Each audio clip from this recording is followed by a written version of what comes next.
Hey guys, Chelsea here. Now, basically there's been a new update to Enlisted. Now, it's the making Enlisted a better place. They just did a bunch of, just a bunch of technical things like making bots actually go into buildings, even though I thought they already should have been able to do that, and a few other things. Some graphical changes, some animation changes, but the main thing they added was something surprising. Now, with some weapons, like the Peterson rifle and everything from the last battle pass, or the current battle pass, I mean to say, all of these had one problem. They were locked to assaulters only. Now, you can see there's a new marker here, and it's now called a pistol caliber carbine. What does this mean? Well, let's just go over to my engineer, and oh my god, I can actually use the Peterson Device on something that isn't an assaulter. And this is with, again, the Peterson Device, but it's also with the Smith & Wesson light rifle, it's with the RT Luger, it's also with the KPB,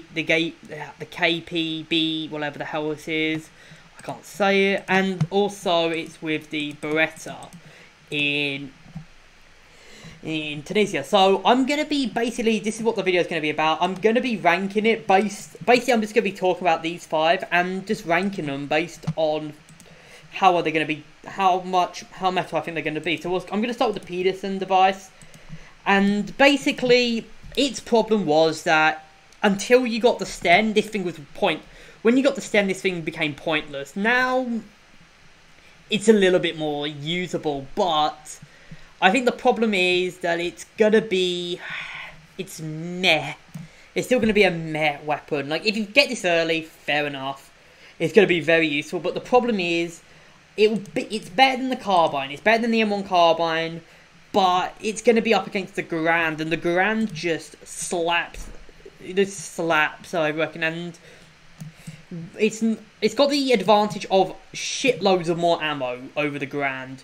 But the problem is, as soon as you get to around level 22, 23, you're still going to throw it out because the M2 carbine just beats it in every way, as does the Sten. So, yeah, again, this is basically going to have its same niche use. It's going to be great until you get the Sten, and then you can just throw it out again. So, yeah, I'm going to start with the Soviet one now for the SemiAutos. This one is actually interesting. In Berlin, this is probably going to be pointless. Okay, I'm going to say in Berlin, this weapon, it might be useful, but the problem with Berlin is that in Berlin you get easy, and I mean very easy, access to semi-autos with the SVT almost immediately. So you get the SVT almost immediately, and after that, you just, you get the AVS quite quickly. I mean, like level 21. So, is it going to be that good in Berlin? I don't think so.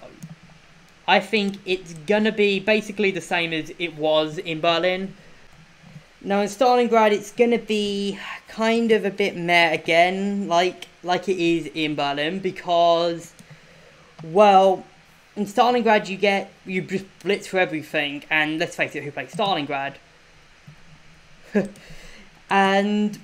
for Moscow, it's going to be unique. I think in Moscow, it's actually going to be quite good, because you don't get semi-autos until level 21, and yeah, you get the AVS, which is the AVS, but I think it's going to be a little bit better in Moscow than it is going to be in Berlin, and so I reckon this thing's going to be meta in Moscow, but in the other 2 campaigns, not so much. Let's move on to the Axis weapon, and they've got the Luger, and I'm just going to say it, the Luger already is pretty bad. I reckon this thing's just going to suck in all the campaigns it's in. So, I reckon, yeah, Luger, no. This thing's still not going to be meta at all. It's not going to be at all good, even in Moscow.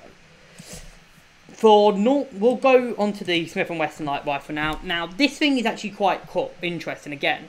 Like the KB, whatever it is, the KBP, whatever the hell it is. This thing is going to be okay in Normandy. I reckon it's going to be okay in Normandy. It's going to be fighting with the Grand a bit.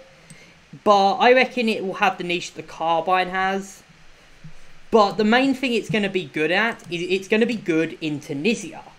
And the reason being is that Tunisia doesn't have many bolt actions until very late. You get the carbine, but who cares about the carbine? You know, you don't get a really good bolt action until level 25, and then you get the Johnson a little later. The reason why I think the Peterson rifles are meta, so I think the Smith & Wesson light rifle, it's going to have its home, it's going to find a niche home in Tunisia. It used to be the second worst Tunisian gold order behind these, but now I think it's going to have a second home. I think it's going to be used quite a bit here. You might see a bit more light rifles here.